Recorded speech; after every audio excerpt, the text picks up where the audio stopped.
कहा जाता है कि शरीर सुंदर हो या ना हो, लेकिन आपके शब्दों का सुंदर होना बहुत ज़रूरी है। और शब्दों के साथ साथ आपके आत्मा का सुंदर होना बहुत ज़रूरी है। क्योंकि लोग चेहरा भूल जाते हैं, लेकिन आपके शब्द और आपकी आत्मा को कभी नहीं भूलते।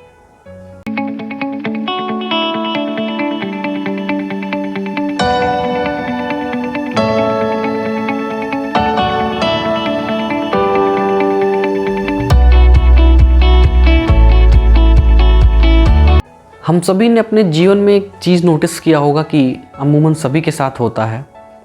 कभी कभी हमारी भाषा शैली थोड़ा बिगड़ जाती है किसी दूसरे के प्रति, जिसमें कुछ अपशब्द भी हम लोग प्रयोग कर जाते हैं, जिससे बाद में बहुत कष्ट भी होता है कि ऐसा नहीं कहना चाहिए था। लेकिन आपने टाइटल देख लिया होगा, निकले हुए शब्द कभी वापस नहीं आते हैं।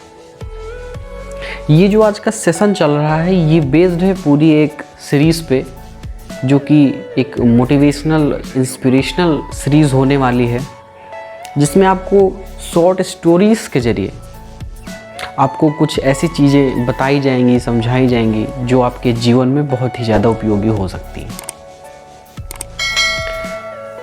आज की जो स्टोरी हो, मैंने शिवखेड़ा साहब, आप सभी ने नाम सुना होगा, उनकी एक बुक से पढ़ी है। बहुत ही इंस्पिरेशनल स्टोरी है। एक बार क्या हुआ कि दो किसान हैं जो कि पड़ोसी हैं, और पड़ोसियों में छोटा मोटा मतभेद होता रहता है, नॉर्मल सी बात है, सबके साथ होता होगा।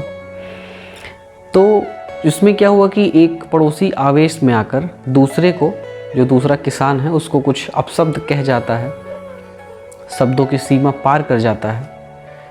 लेकिन कुछ ही क्षण बाद उसको बहुत बुरा लगता है, तो वो जाता है एक संत के पास। पहले ज़माने में क्या होता था कि जगह जगह स्कूल नहीं थे, जगह जगह आपके ये एकेडमिक स्कूल्स नहीं थे, ना ये सरकारी संस्थाएं चलती थी, सरकारी स्कूल चलते थे जो आपको शिक्षा बांटते फिरें। जो पहले की जो विद्या होती थी, वो आचार्य, संत, ऐसे लोग एक पेड़ के नीचे बैठ के देते थे, जिनका एक वो स्थान होता था, कोई कुटिया होती थी, ऐसा कुछ। तो वो किसान वो संत के पास गया, संत से बोला कि ऐसा ऐसा हुआ, मैंने अपने पड़ोसी को अपशब्द कह दिया, लेकिन अब मैं अपने शब्द वापस लेना चाहता हूँ। अब संत ने उनको क्या कहा? संत ने उनको बोला कि आप जाइए, कुछ पंख बटोर लीजिए और उसको शहर के बीचों बीच रख दीजिए। तो किसान गया, सुबह से शाम हुई, पंख बटोरा, शहरों के बीच रखा। फिर उसके बाद वापस संत के पास आया, तो संत जी से उसने बोला कि पंख को मैंने बीच सड़क के बीचों बीच रख दिया है, आगे क्या करना है? तो संत जी ने उनको कहा कि अब जो पंख आपने सड़क के बीचों बीच रखे थे, उसको उठा के वापस ले आइए। तो किसान वापस गया। फिर क्या हुआ? सुबह से शाम तक हवा चला होगा, सड़क पे लोग उस सड़क से गुजरे होंगे, तो वहाँ पे कोई पंख नहीं था, सब बिखर चुके थे, सब उड़ चुके थे। तो वापस किसान आया, संत से बोला कि वहाँ पे कोई पंख नहीं है। तो संत ने उनको क्या बताया कि जिस तरह आपके रखे हुए पंख हवा के वेग से उड़ गए, उसी तरह आपके मुख से निकली हुई वाणी, आपके मुख से निकला हुआ शब्द अगर एक बार निकल गया सामने वाले के समक्ष, तो फिर वो दोबारा वापस नहीं आ सकता है। हाँ, एक कार्य हो सकता है। तो किसान ने पूछा क्या कार्य? ये हो सकता है कि आप सामने वाले को सॉरी बोल दें, आप सामने वाले से क्षमा मांग लें, है ना। लेकिन जो ह्यूमन नेचर है वो बहुत ही विचित्र है। क्यों? जब आपको कष्ट भी हो रहा है और आप सॉरी भी नहीं कहना चाहेंगे, क्यों? क्योंकि आपका ईगो हर्ट हो जाएगा। लेकिन अगर आप वहीं किसी से क्षमा मांग लेते हैं, अगर आपको ऐसा लगता है कि आपने जो भी शब्द उनके प्रति प्रयोग किया है वो गलत है, तो अगर आप तुरंत सॉरी बोलते हैं, आप तुरंत क्षमा मांग लेते हैं, तो वो बात वहीं ख़त्म हो जाती है और आपका जो इज्जत है, आपका जो औहदा है, वो सामने वाले की नज़र में बढ़ जाएगा, थोड़ा सा ऊंचा हो जाएगा।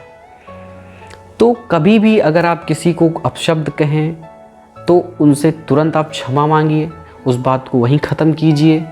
कोई ईगो नहीं हर्ट होता है। अगर आप सामने वाले से क्षमा मांगेंगे तो आपकी पदवी थोड़ा बिल्कुल बढ़ेगी। तो ये छोटी सी स्टोरी जो हमको ये समझाती है कि हमें हमेशा अपने शब्दों पे, अपने वाणी पे संयम बरतना चाहिए, और यदि अगर कहीं भी थोड़ा बहुत जाने या अनजाने में ऊंच नीच हो भी जाती है तो तुरंत सामने वाले से आप क्षमा मांग लीजिए, है ना। अदरवाइज़ आप हमेशा सोच समझ के बोलिए, अब कम बोलिए अच्छा है, कोई भी गलत शब्द आपके मुख से नहीं निकलेगा, आप कम बोलिए, चुप रहिए, ये सारी चीज़ें हैं, लेकिन गलत शब्दों का प्रयोग मत कीजिए। आप सभी का बहुत बहुत धन्यवाद। अगर आपको वीडियो अच्छी लगी हो, ये स्टोरी अच्छी लगी हो, तो वीडियो को लाइक करें, वीडियो को शेयर करें, और अगर आप चैनल पर नए हैं तो चैनल को सब्सक्राइब करें। बहुत बहुत धन्यवाद।